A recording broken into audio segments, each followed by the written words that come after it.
The general election being a game of numbers, controversy arose as to whether the division within the Electoral Commission IEBC had an impact on the results announced by the Commission's chairperson, Wafula Chebukati. We, however, take cognizance of the fact that the 4th, 5th, 6th and 7th respondents, referred to as the 4 commissioners, actively participated in the verification and tallying exercise from the beginning up to and until just before the declaration of the result by the chairperson.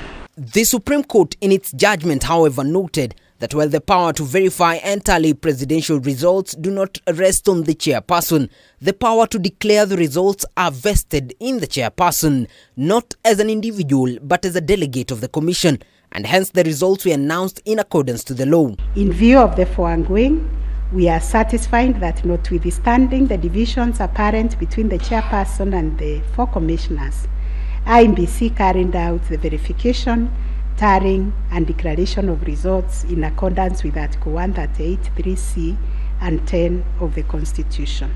On the integrity of the results on the IEBC portal as surveilled by the Kimskit, the court says it was convinced there could be no middleman in the server, highlighting that though the Kimskit failed in the 235 polling stations, the court was satisfied that voters exercised their right to vote manually.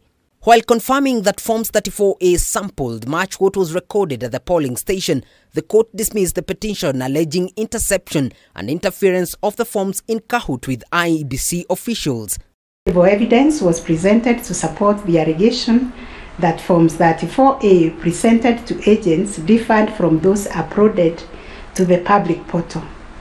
The report by the registrar of this court confirmed the authenticity of the original forms in the sampled polling stations. On whether there was hacking of IEBC servers or not, basing its judgment on the report of the registrar after the scrutiny of the servers, the court says there were no security breach and it was convinced that there was no tampering of results in any way.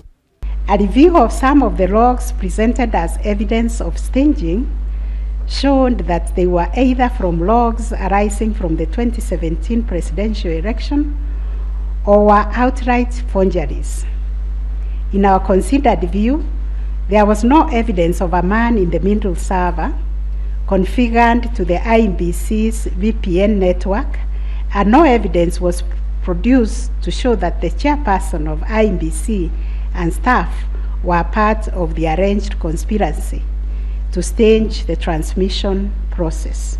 In strong-worded responses, the court also threw out evidence in form of affidavits that purported to support the allegation of hacking and the involvement of foreigners, including Jose Camargo, who hit headlines after the evidence was tabled by Odinga's lawyer Julie Soweto. Show that one Jose Camargo accessed the RTS and interfered with the result contained therein. This also turned out to be no more than hot air, and we were taken on a wild goose chase that yielded nothing of probative value. More evidence in form of logs were also termed as forgeries. The court warned that attempts to introduce fake evidence in such matters attracted punitive measures. The provisions of sections 113 and 114 of the Penal Code that swearing to falsehoods is a criminal offense, and 2, that it is an offense to present misleading or fabricated evidence in any judicial proceeding. By fully vindicating the Electoral and Boundaries Commission from all charges against it, the Apex Court upheld the Commission's declaration of William Ruto as the president-elect. David Kagina, K24, Nairobi.